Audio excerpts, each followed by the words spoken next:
Good morning, fellow friendly souls. Bryan always comes up with some nice photos. I like that.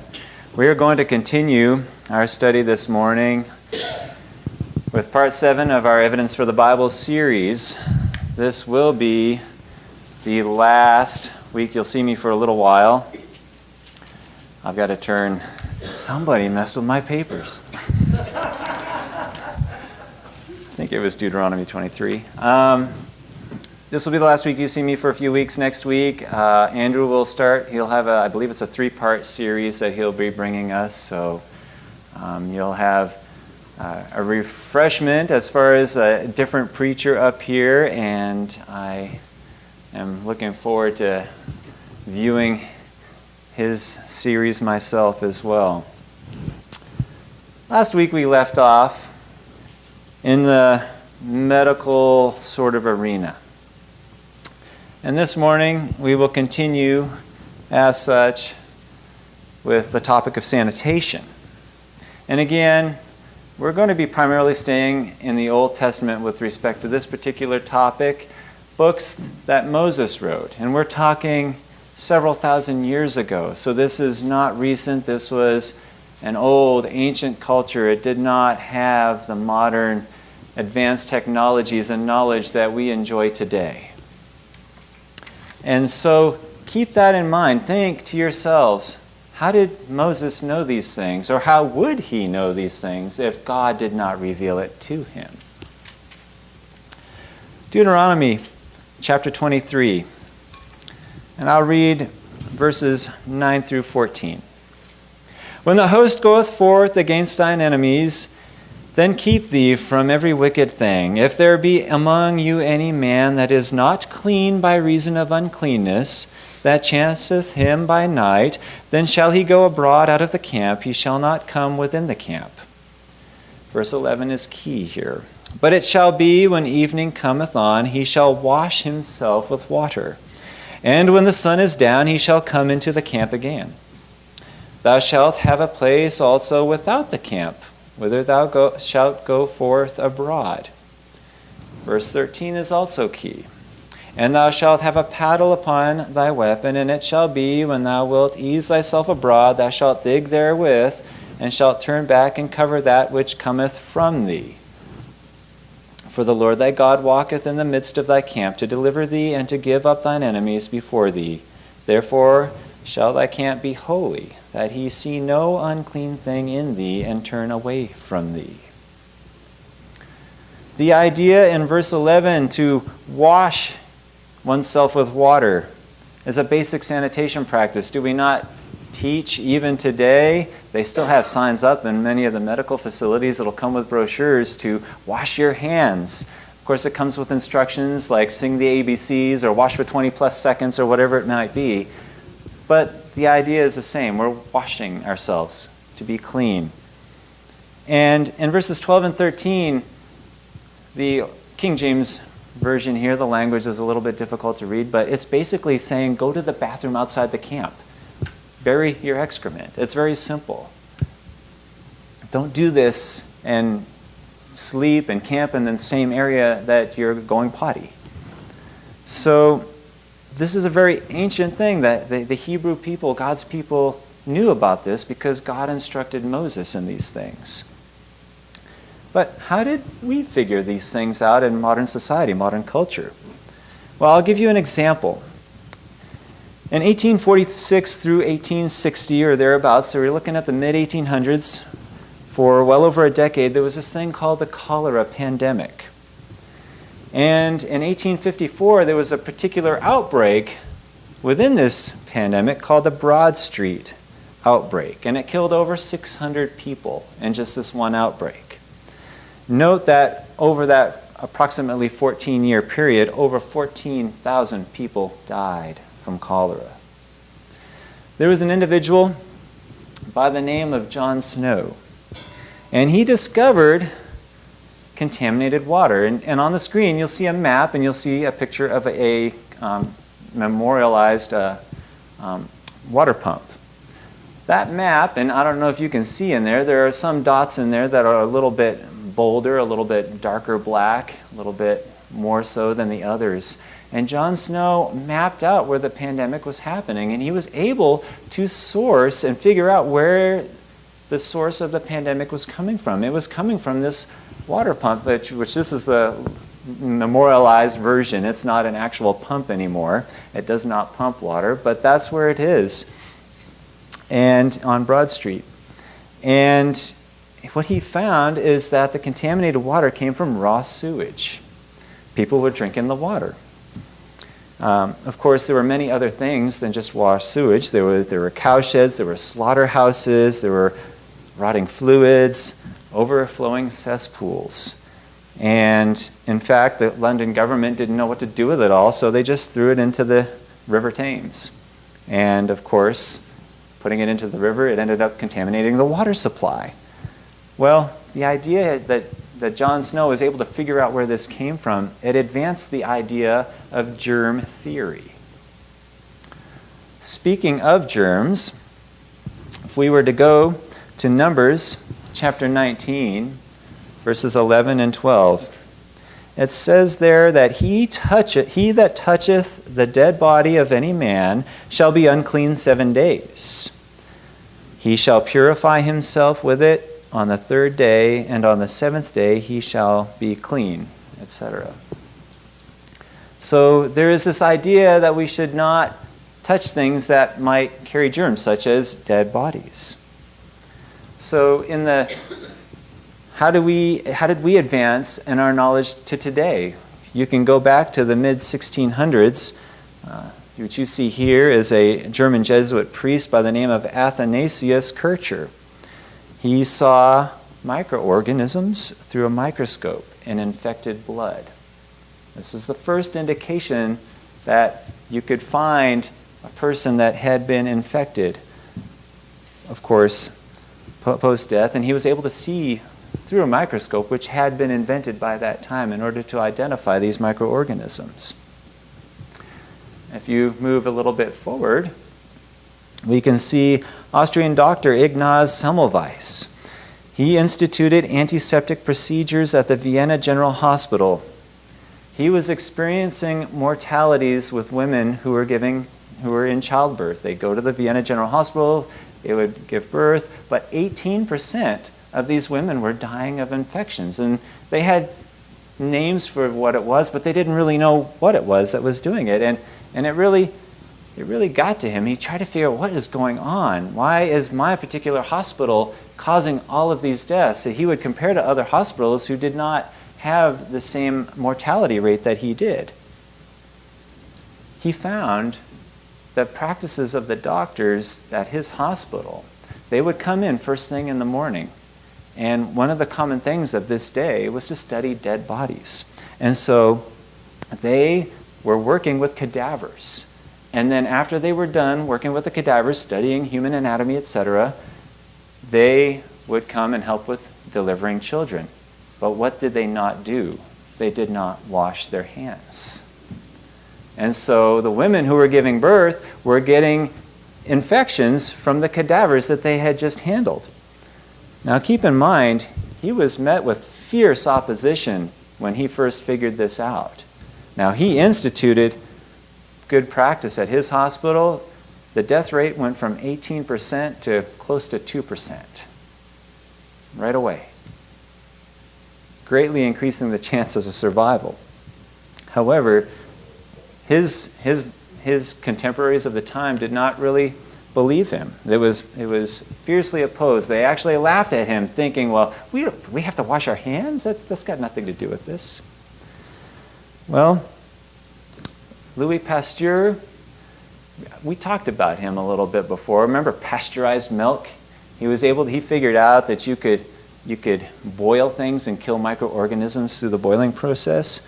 Well, he, in doing so, and among other things, helped develop modern germ theory, and he inspired an individual by the name of Joseph Lister. He was a professor of surgery who actually developed antiseptic procedures with relation to surgery itself.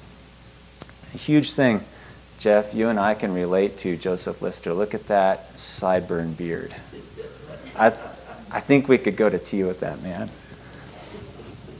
Anyway, I love the sideburn beard. I don't know if I'd be allowed to go that far myself, but maybe in my mind I might picture it. But anyway, very smart guy. It was called carbolic acid is what he used, but it was antiseptic. And it was in preparation for surgery. So he would make sure people washed, but he also made sure the instruments were clean. And if you were to go further, you'd go to see other men like German microbiologist named Robert Koch. It's a pronunciation. It's not in our language. The CH is Koch, like that. Anyway, he demonstrated that dry heat and steam could sterilize.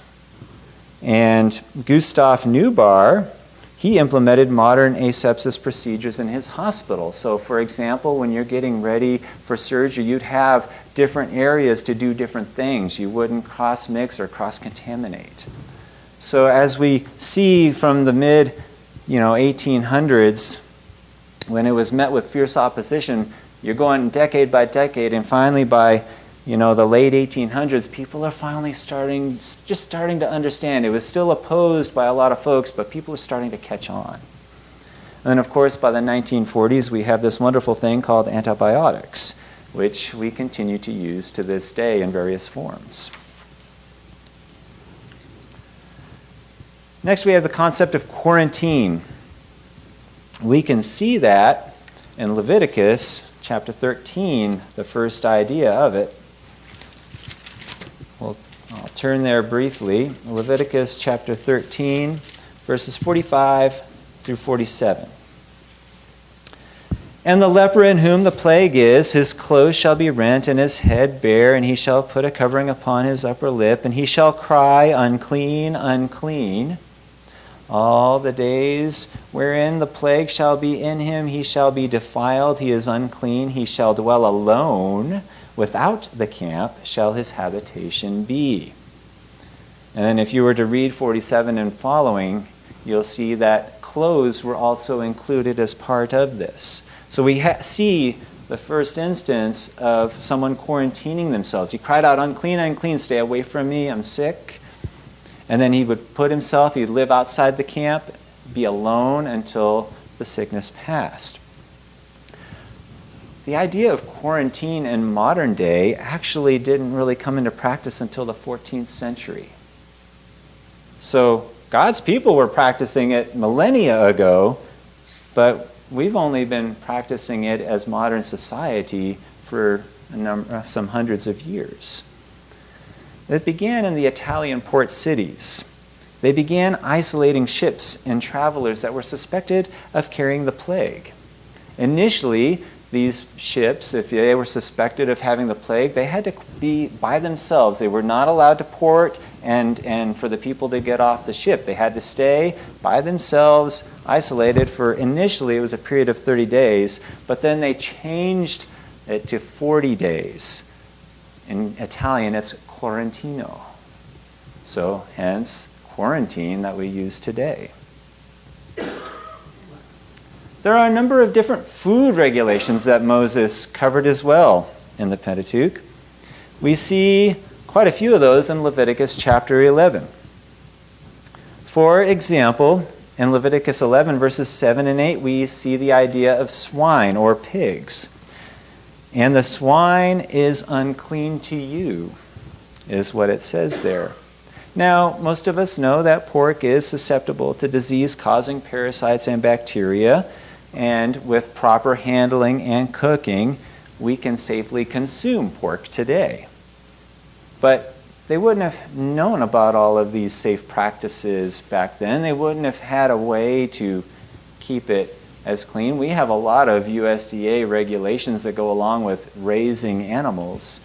And so we're held to a certain standard. And we even hold ourselves in our own homes to certain standards when we cook pork. And we even know what temperature to cook it to. They wouldn't have had all of that technical knowledge back then. And so it was very simple to just say, stay away from that. Leviticus 11, verse 10, says that no fins or scales in the waters is an abomination. So what might an example be of that? Well, oysters. We do eat oysters, but did you know that from the months of May through August, that can be poisonous to humans because they gather bacteria, particularly from the red tide and the algal levels that we'll see in the red tide. And that will make oysters during those months of the year poisonous to humans. So we don't eat oysters that are from May through August. Again, thinking of the technical stuff that we've learned now, but they would not have had all of that knowledge back then. It would have been a smart idea to just simply avoid oysters. Leviticus 11 verse 19 is interesting. It tells us there not to eat bats. I've never contemplated eating a bat. It just never occurred to me until I read this. And, I mean, I don't know. There's just nothing appealing about a bat to me. And I was further surprised to find that people do eat bats, even today. Yeah, it's true. Well, they've got studies on this. I went to science.org from August 11, 2003, and they found in that study that fruit bats on Guam have a concentration of neurotoxin that can produce neurodegenerative disorders. So obviously people on Guam eat bats and have developed neurodegenerative disorders as a result of that. And it comes from the seeds that those bats there eat. But they're not the only bats that can harm humans should you ingest them. There are bats have been hypothesized, and most of you probably have seen this in the news at some point, but they've been hypothesized, they've been connected to diseases such as Ebola, SARS, varieties of COVID. You can just wiki that and find the information there. So we know bats are associated with other diseases. In fact, I went to another article from 2020 just to give you some recent, contemporary literature to go off of. I typically go from the National Institute of Health, from the National Library of Medicine to find some of these articles. But we see in an article from June 3rd, 2020 by Suwanaran et al., the title there is Risk Factors for Bat Contact and Consumption Behaviors in Thailand, a quantitative study. So they went to Thailand, they did an actual quantitative study, they looked at people who ate bats in Thailand, so they eat bats in Thailand. And guess what they admitted in this article? They admitted that bat-borne diseases in humans have been reported worldwide. Now we're just figuring this stuff out just now. That article was just, a few years ago, 2020. But millennia ago, God told Moses, just don't eat bats. I'm not sure what possesses people to think to eat a bat in the first place. It must be just the Western culture we live in. It does not appeal to me, but it sure is comforting to know that modern science backs up what God told Moses way back. Leviticus chapter 11, verse 30, lizards and snails. Oh, I had to look this one up because, again, those are not something that I would personally go for, but we do eat lizards and snails, do we not? Some people do. Even in this country, you've heard of it. And escargot. Snails and lizards do come with a higher risk of bacteria, such as salmonella. And most of us would already know that. Most of us are educated in that way. They also carry various viruses and parasites. Well, I found another article, another scientific study from the National Institute of Health, dated August 28th in 2022 by Tanyitiku et al. The title of this one was Public Health Risk of Food-Borne Pathogens in Edible African Land Snails in Cameroon. So obviously they eat snails in Africa. They collected a bunch of samples. Again, this is a quantitative study. They found snails, they collected them, and then they tested them for pathogens. Did you know they found pathogens in every single sample they collected? We're just figuring this stuff out a few years ago. Moses knew this millennia ago.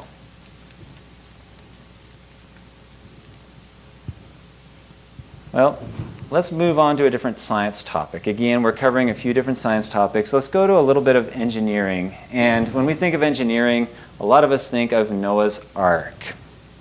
Genesis chapter 6, verse 15 reads, "And this is the fashion which thou shalt make of it. The length of the ark shall be 300 cubits, the breadth of it 50 cubits, and the height of it 30 cubits." In feet, you're looking at approximately 450 feet long by about 75 feet wide and about 45 feet tall. And there is a replica I've got as an image on the screen. There are many different articles that you can go to, many different sources. The topic of Noah's Ark is heavily debated. We're going to look from the standpoint of engineering. You remember Forged in Fire? I think there was a television show, and these people, they would make knives, swords, whatever, some sort of blade, and they would have to test that blade to see, is this blade functional? Will this blade do its job? And they would test it in the most brutal ways. They would smash it on things. They would try to cut things that you should never cut with a sword or a dagger. But they were testing it to see, will it hold? Is this thing built the way it's supposed to be built? Will it accomplish its purpose? Did the ark float? That should be our first question. We've got the dimensions of it. The Bible gives it to us. Is that a seaworthy vessel? Will it float? The National Center for Science Education, there was a Creation Evolution Journal in the winter of 1983 titled "The Impossible Voyage of Noah's Ark." It was written by Robert A. Moore, and it read in there that not only was the ark without pedigree, so it didn't come with any precedence. It wasn't like people were building ships up until that point, and this is like this magnificent climax of knowledge built up over centuries or over time. It was without descendants also. So there were no ships following the ark that were built either for a really long time. This article written by Moore also stated, "Yet Noah's primary contribution to humanity, his incredible knowledge of naval engineering, vanished without a trace, leaving not a ripple in the long saga of shipbuilding." And then those who would counter the idea of creation science, as people call it. Another quote reads, "It is within this framework that creation science sets about its task with the predictable result of being nothing more than old-fashioned apologetics, just enough rhetoric to assuage the doubts of those who are ready to believe anyway." I would like to counter that last quote just for a moment. First, I will admit, I am up here doing old-fashioned apologetics. Yes, I will admit that. But what is the result that I'm hoping from these old-fashioned apologetics? I'm not just trying to assuage doubts. It's much bigger than that. And it's not just to assuage the doubts who might already be ready to believe anyway. This is to provide fortification to our faith and evidence to those who do not yet believe.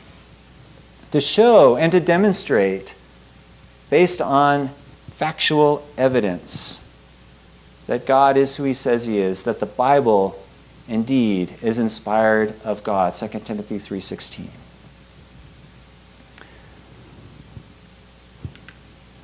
A creation group went, and I don't know if you can read what's on the screen there, maybe I should have picked black font there. A creation group came to Dr. Sok-Wang Hong. He has a master's in naval architecture and also a PhD in applied mechanics. He has a team of about 8 other people, and they work at this place called CRISO.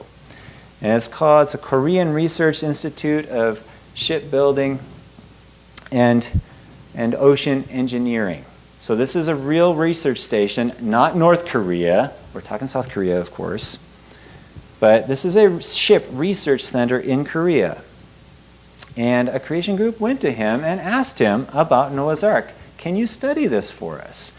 They have a research station. They can work on this. They can figure this out. These guys are engineers. The team, they're just a team of scientists. They're not believers themselves. They're just taking a problem and as given to them, and they tried to figure out, is this true or is it not true? Well, you can find a publication from 1992. It's titled The Safety Investigation of Noah's Ark in a Seaway. And if you read that, you will see there was an individual by the name of Tim Lovett in 2024. He commented on this article from 1994. And he quotes that 94 publication by saying that the total safety index, defined as the weighted average of 3 relative safety performances, showed that the Ark had a superior level of safety in high winds and waves compared with the other hull forms studied. He also concluded that the Ark, as a drifting ship, is thus believed to have had a reasonable beam draft ratio for the safety of the hull, the crew, and cargo in the high winds and waves imposed on it by the Genesis flood. That's a quote from the actual scientific article that was published. Now, I included a diagram here because when you hear things about beam draft ratio, we don't know what that means really. But what we're talking about is how well the ship sits in the water and how high the water comes up the side of the ship and how well the ship would have remained stable during the course of winds and waves that would have sloshed up against it.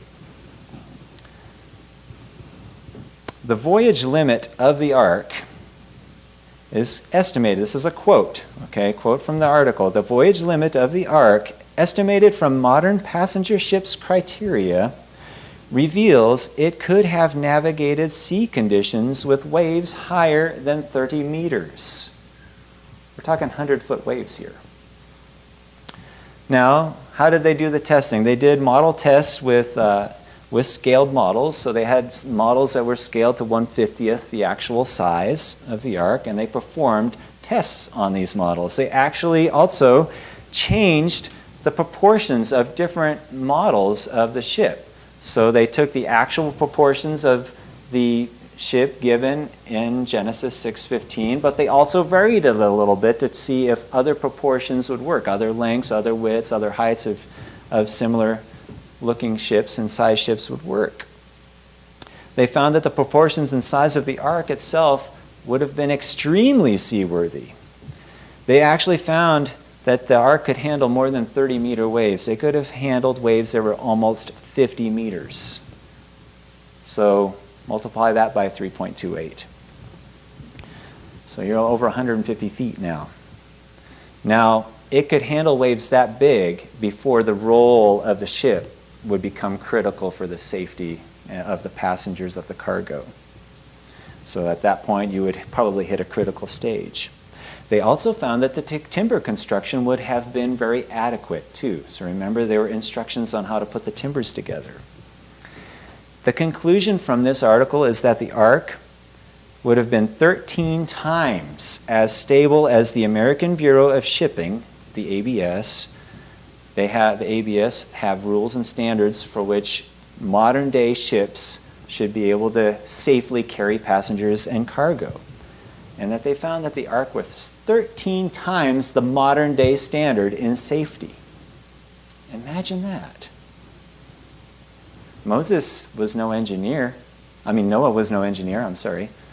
Noah was no engineer. How would he have known? And when Moses wrote about this, he was also no engineer. So, very interesting. An individual by the name of Peter Stoner, he was an individual who had calculated the probabilities of all the prophecies being fulfilled in Christ. He was quoted as saying, "What chance did Moses have when writing Genesis of getting it all right?" And he said in response to that question, "Perhaps God wrote such an account in Genesis so that in these latter days, when science has greatly developed, we would be able to verify his account and know for a certainty that God created this planet and the life on it. 1 Peter chapter 3, verse 15, I'd like to close with this passage. Because, again, these biblical writers, these biblical characters, they did not have masters or PhDs in naval engineering or in other things or in the medical world. But yet, they got it right because of what God told them. 1 Peter chapter 3, verse 15. I'd like to read this to you in closing. But sanctify the Lord God in your hearts, and be ready always to give an answer to every man that asketh you a reason of the hope that is in you, with meekness and reverence. We have given some answers today. Thank you, Bryan, for clicking the slide. I missed that. Gotta get used to the double task here. But in closing, I want you to really think about this. We have some answers. We have many answers. They're already out there. We don't have to dream them up for yourself. I'm just compiling a few of them that other people have already done the work on. Just stuff that happened to stand out to me. We are not unprepared to be able to give an answer. The answers are already out there. And as Peter Stoner said, it would seem uncanny, wouldn't it? As science has greatly developed, maybe the proof was given to us back then so we could further fortify our faith with modern advanced technologies and knowledge. And that we can give an answer to anyone who asks us the reason of the hope that we have. And that we can do so with meekness and reverence. That we can do so with submission to our Lord God in heaven. I hope that you have found this encouraging, and I hope that these evidences, if you will help you to feel more ready to give that answer in meekness and reverence to God.